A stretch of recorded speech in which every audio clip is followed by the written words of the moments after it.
আমরা এখন যে কাবাটাকে দেখি এটা হচ্ছে স্কয়ার আকৃতির। স্কয়ার মানে কি? বর্গাকৃতি, তাই তো? বর্তমান কাবা কোন আকৃতির বলেন তো?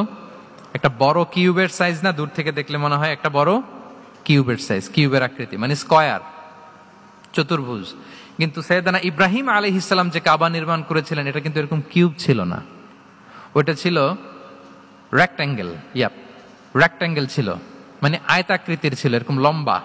এই যে এই টেবিলটা যেরকম, টেবিলের যে শেপ এরকম ছিল, এরকম লম্বা কাবাঘর ছিল আয়তাকৃতির। কিন্তু এখন এটা কমে স্কয়ার আকৃতির হয়ে গেছে। এর কারণটা কি? কাবা একবার ওখানে অগ্নিকাণ্ড ঘটার কারণে ধ্বংস হয়েছিল, ফলে কাবাকে আবার রিনোভেশন করা লেগেছিল, পুনর্নির্মাণ। তো কোরাইশরা সিদ্ধান্ত নিয়েছিল কাবা পুনর্নির্মাণে আমরা কোনো হারাম টাকা ইউজ করব না, যার কাছে যত হালাল টাকা আছে নিয়ে আসা হলো। কিন্তু হালাল টাকা যতটুকু জমা হয়েছে এটা দিয়ে পুরো কাবা নির্মাণ হয় না, অর্ধেক হয়। ফলে কাবা যে আয়তাকৃতির ছিল সেটা না হয়ে গেছে কি বলেন, বর্গাকৃতির মানে স্কয়ার। ওই স্কয়ার কাবাই আজ পর্যন্ত রয়ে গেছে। কিন্তু ওই যে আয়তক্ষেত্রের যে শেপের মধ্যে যতটুকু জায়গা বাকি ছিল ওইখানে দেখবেন একটা ক্রিসেন্টের মতো আছে, হেজরে ইসমাইল, হাতিমে কাবা বলে। ওইটার ভিতরে নামাজ পড়া আর কাবার ভিতরে নামাজ পড়া একই হুকুম। ওইটার ভিতরে নামাজ পড়া আর কাবার ভিতরে নামাজ পড়া কি একই হুকুম। ফলে ওই হাতিমের ভেতরে ফরজ সালাত আদায় হয় না, নফল সুন্নাত পড়া যায়। এমনকি কাবার ভেতরেও ফরজ সালাত আদায় করলে আদায় হবে না, কারণ নামাজের ফরজের মধ্যে একটা ফরজ হচ্ছে ইলা জিহাতিল কাবা, টু দ্য ডাইরেকশন অফ কেবলা। আপনার কেবলা মুখী হইতে হবে না। আপনি তো কাবার ভিতরে ঢুকে গেছেন, এখন কাবা কোন দিকে? কাবা তো নাই, বের হইতে হবে। বের হয়ে কাবা মুখী হলে সালাত হবে। I think you got the point. তো তাহলে রাসূল সাল্লাল্লাহু আলাইহি ওয়াসাল্লামের উইজডম বা প্রজ্ঞাটা এখানে দেখেন। আম্মাজান আয়েশা রাদিয়াল্লাহু তাআলা আনহাকে উনি বললেন যে আয়েশা, মক্কা তো বিজয় হলো, মক্কার কন্ট্রোল তো এখন আমার হাতে। চাইলে আমি কাবাকে ভেঙে সেই ইব্রাহিম আলাইহিস সালামের যে বেইজ এরকম লম্বা করে শেপ দিতে পারি, কিন্তু দিব না। কেননা দিলে মক্কা একটা ক্যাওস হতে পারে। কি হতে পারে? কারণ তারা একেবারে ভেরি রিসেন্ট মুসলমান হয়েছে, তারা না বুঝেই বলবে যে সে আদি কাবা, মোহাম্মদ এই কাবার অপমান করেছে, কাবাকে ভুলুণ্ঠিত করেছে, সম্মানকে নষ্ট করেছে, এরকম একটা কোশ্চেন রাইজ করতে পারে। এই জন্য আমি করলাম না। সুবহানাল্লাহ, দিস ইজ কল্ড উইজডম। এটাকে কি বলে? প্রজ্ঞা। এটাকে প্রজ্ঞা বলে। তাহলে আপনার জ্ঞান এবং আপনার কমন সেন্স দুইটা যখন কানেক্ট করে তখন সেটা প্রজ্ঞা হয়।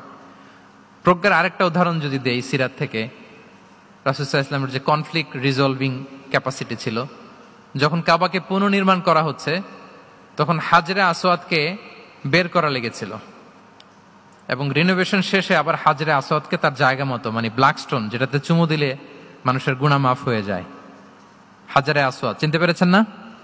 চুমু দিতে পেরেছেন আপনারা? হ্যাঁ, ওরে আল্লাহ, অনেকে দিয়েছে, তো আমি দিতে পারি না এখনো। ওখানে যে ভিড় থাকে, ওই ধাক্কা ধাক্কি করে মনে হয় যে না, হজ বা উমরার যে মূল এসেন্স বা স্পিরিট ওইটা বোধহয় নষ্ট হয়ে যায়। এই জন্য অনেকবার ট্রাই করেও, এবার আমার সাথে একটা 8 জনের গ্রুপ ছিল, খুব নাদুস নুদুস লম্বা চূড়া।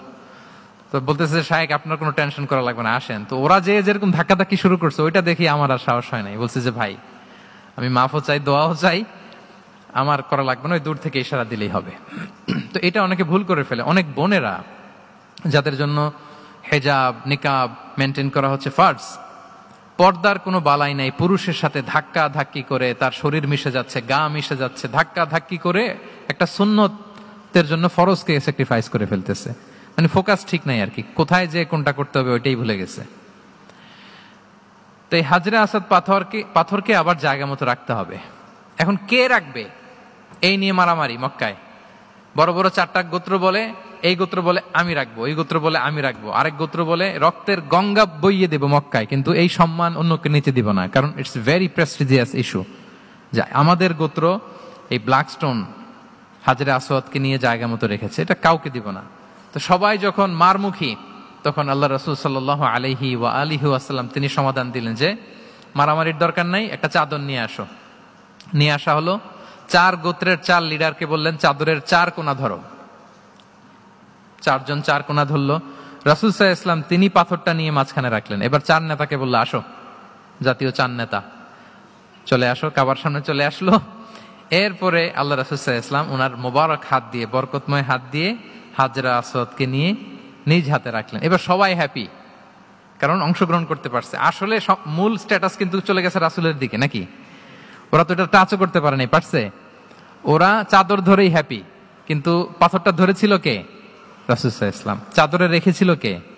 রাসূল সাল্লাল্লাহু আলাইহি ওয়াসাল্লাম। চাদর থেকে নিয়ে আবার কাবা ঘরে সেট করেছিল কে? রাসূলুল্লাহ সাল্লাল্লাহু আলাইহি ওয়াসাল্লাম।